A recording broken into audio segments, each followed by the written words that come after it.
Okay, ఇక్కడ మనకు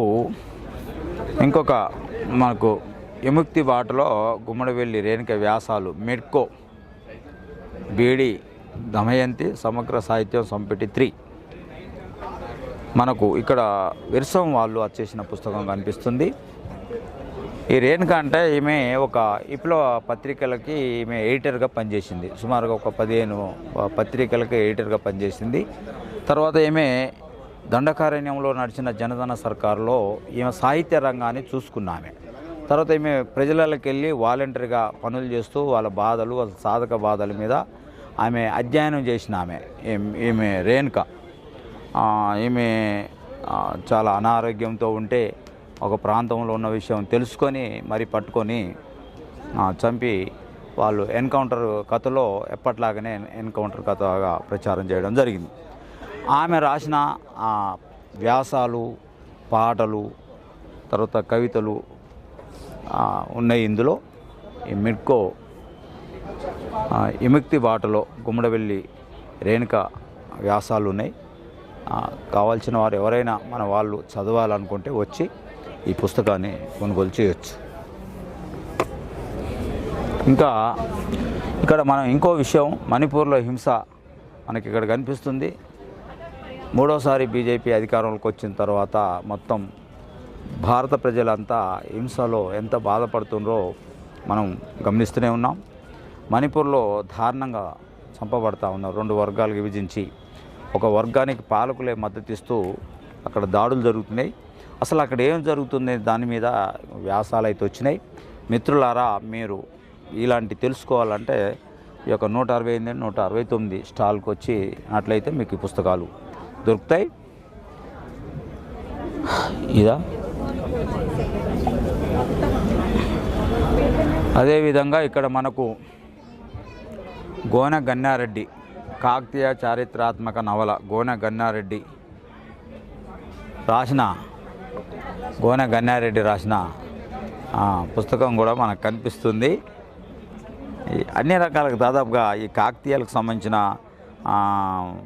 చారిత్రాత్మక నవల, అంటే అప్పట్లో ఏమైనా పోరాటాలు ఎలా జరిగాయి ఏంది అనే దాని మీద ఆయన రాసి ఉంటాడు. మనం ఇది కొనుగోలు చేసి చదివినట్లయితే మనకు అర్థమవుతుంది. కాబట్టి మీరు ఎవరైనా కూడా ఇక్కడికి వచ్చి ఇవి కొనుగోలు చేయొచ్చు. తర్వాత మనం ఇంకోటి, మతం ఫాసిజం, ఇది చాలా ఇంపార్టెంట్. అసలు మతం ఫాసిజం అనేది మతం ఫాసిజం ఈ పుస్తకం చాలా ఇంపార్టెంట్. ఈ మతం ఈరోజు మతం మీదనే ఎంతమంది బతుకుతున్నారు, ఏ పాలకులు ఏ విధంగా వాళ్ళు కోట్లాధికారులు ఎట్లా డబ్బు సంపాదించి ఏ విధంగా తన జీవితంలో డబ్బు సమకూర్చుకొని ఈ మతం పేరు మీదనే వాళ్ళు బతుకుతూ ఒక హింసాపూరితమైన జీవితాన్ని, హింసాపూరితమైన రాజకీయాలను కొనసాగిస్తూ సాధారణ అమాయక ప్రజల్ని కూడా ఆ మార్గంలో దించుతున్న విధానం, ఈ మతం అనేది ఫాసిజంగా ఏ విధంగా మారిందనేది సిఎస్ఆర్ ప్రసాద్ వ్యాసాలు ఉన్నాయి. ఇది విరసం వారు వచ్చేశారు. దీన్ని మనం చదివినట్లయితే మనకు చాలా అర్థమవుతుంది. దాని మీద ఒక అవగాహన కూడా మనకు వస్తుంది.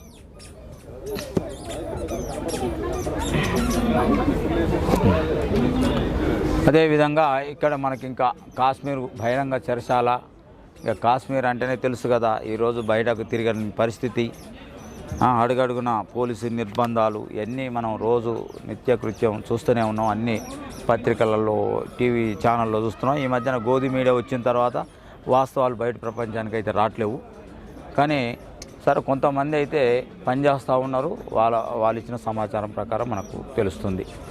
ఈ కాశ్మీరు ఏ విధంగా బహిరంగ చెరసాలగా మారిందో అది చదివితే మనకు తెలుస్తుంది.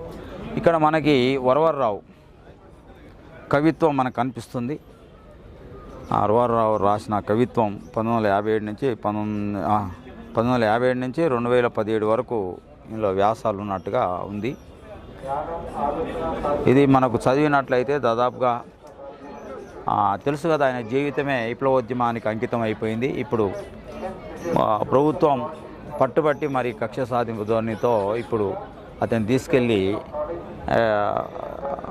మహారాష్ట్రలో ఉంచడం జరిగింది. తర్వాత అతనికి బెయిల్ ఇచ్చినప్పుడు కూడా వేరే ప్రాంతానికి వెళ్లకుండా అడ్డుకోవడం జరుగుతుంది. ఆ గొప్ప విప్లవ రచయిత వరవర్రావు ఈ యొక్క కవిత్వం మనం చదవాలంటే మనం ఈ పుస్తకాన్ని కొనుగోలు చేయాల్సింది. చేయాలి. మీరు ఇక్కడికి వచ్చినట్లయితే ఇక్కడ మనకు దొరుకుతుంది. తర్వాత మనకు ఇక్కడ చాలా పుస్తకాలు ఉన్నాయి. కమ్యూనిస్ట్ పార్టీ ప్రణాళిక, కార్ల్ మార్క్స్, ఫ్రెడరిక్ ఎంగెల్స్ రాసిన ఈ పుస్తకం. ఇది 1821 ఆ సందర్భంలో రాసి ఉంటుంది. రాసి ఉన్నారు. ఈ యొక్క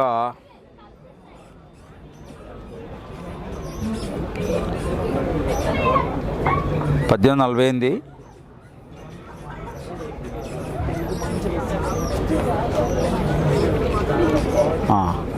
ఈ కమ్యూనిస్ట్ ప్రణాళిక అనే ఒక పుస్తకం మార్క్స్, ఎంగెల్స్ ఇద్దరు కలిసి రాశారు. ఇది ప్రపంచవ్యాప్తంగా అన్ని భాషలలో అచ్చు వేయబడ్డది. బైబిల్ ఎన్ని భాషలలో అచ్చు వేయబడ్డదో ఈ పుస్తకం అన్ని భాషలలో అచ్చు వేయబడ్డది. ఈ పుస్తకం చదివిన తర్వాత చాలా దేశాల్లో విప్లవ దేశాలుగా విముక్తయ్యాయి. చాలా దేశాల్లో చాలా వాళ్ళ బతుకు విధానం మారిపోయింది. ఫాసిజాలు కూలిపోయాయి, రాజరికాలు కూలిపోయాయి.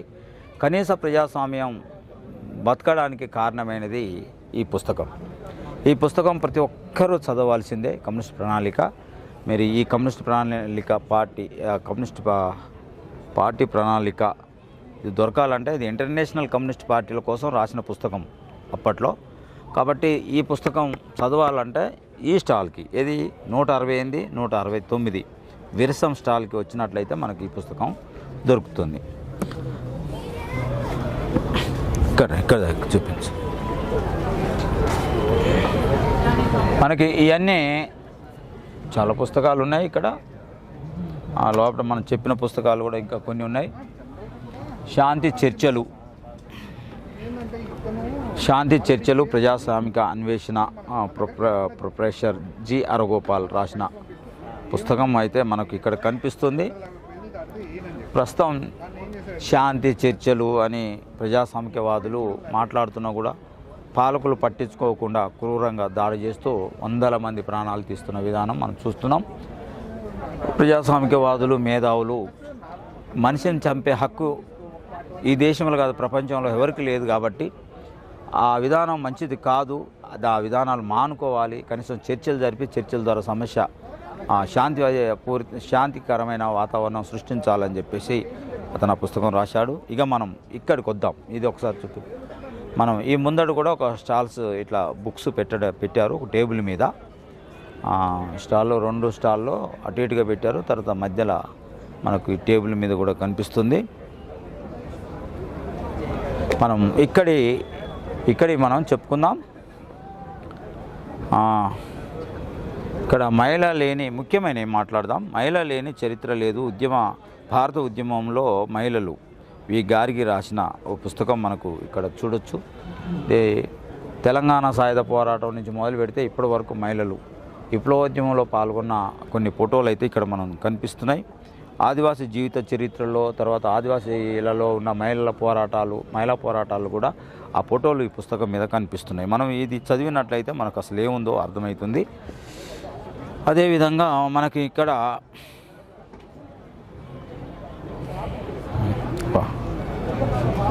ఇక మనం ఇక్కడ చాలా పుస్తకాలు ఉన్నాయి. కులం మీద ఎన్ రవి రాశాడు. ఆ పుస్తకం కూడా మనం ఇక్కడ చదవచ్చు. తర్వాత ఇక్కడ శ్రీశ్రీ రాసిన కథలు, అనువాద కథలు ఉన్నాయి. ఈ పుస్తకాలు కూడా మనకు శ్రీశ్రీ పుస్తకాలు, శ్రీశ్రీ రచనలు చాలా ఇక్కడ కనిపిస్తున్నాయి మనకు. ఎవరైనా శ్రీశ్రీ అభిమానులు ఉంటే ఇక్కడికి వచ్చి కొనుగోలు చేయొచ్చు. ఇక్కడే చాలా పుస్తకాలు మనకైతే కనిపిస్తున్నాయి. తర్వాత వోల్గా నుంచి గంగకు అనే ఇంకో పుస్తకం అవుతుంది. ఈ వోల్గా అనేది మనకు తెలుసు కదా. ఈ వోల్గా అనేది రష్యా దేశంలో ఒక నది పేరు. గంగా అనేది భారతదేశంలో ఒక నది పేరు. మంచి వోల్గా నుంచి గంగకి ఏం జరుగుతుంది అనేది మనం ఈ పుస్తకం చదివినట్లయితే మనకు ఖచ్చితంగా అర్థమవుతుంది.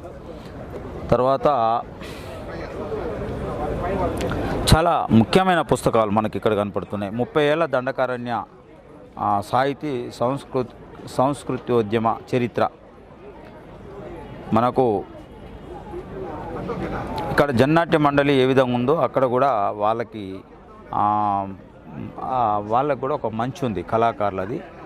వాళ్ళు చేసే పోరాటాలు, వాళ్ళ పాటలు, ఆటలు, వాళ్ళ జీవిత చరిత్ర, వాళ్ళు ఏ విధంగా పోరాటాలు చేస్తున్నారు అక్కడ అనేది మనకు తెలవాలంటే ఖచ్చితంగా మనం ఈ పుస్తకం చదవాలి. ఆ పుస్తకాలు ఆదివాసుల పుస్తకాలు కూడా మనకి ఇక్కడ కనిపిస్తున్నాయి. అదే మార్క్సిజం అంటే ఏమిటి అనేది ఇక్కడ మనకు Engels, Lenin, Marx, Engels, Lenin ఈ ముగ్గురు ఫోటోలతోని మార్క్సిజం అంటే ఏమిటి అనేది భారత కమ్యూనిస్ట్ పార్టీ శతవార్షికోత్సవ ప్రచురణ మనకు ఆ పుస్తకం కూడా ఇక్కడ మనకు కనిపిస్తుంది. తర్వాత ప్రవాహం అని గుమ్మడివెల్లి రేణుక బొమ్మతో మనకి ఇక్కడ ఉంది. ఇది కూడా మనం కొనుగోలు చేసినట్లయితే అసలు ఆమె ఏం రాసింది, ఏంది, అసలు ఆమె అభిప్రాయాలు ఎలా ఉంది, ఏ విధంగా పనిచేసింది అనేది మనకు స్పష్టంగా మనకు కనిపిస్తాయి, తెలిసిపోతుంది.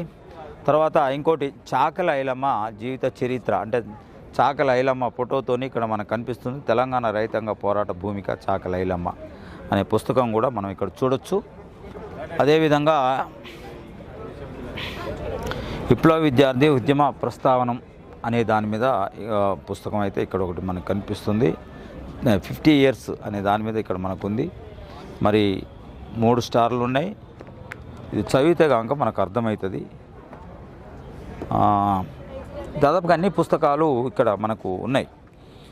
కొత్త పుస్తకాలు ఉన్నాయి, తర్వాత పాతవి ఉన్నాయి, అన్ని రకరకాల పుస్తకాలు అయితే మనకు ఇక్కడ కనిపిస్తున్నాయి.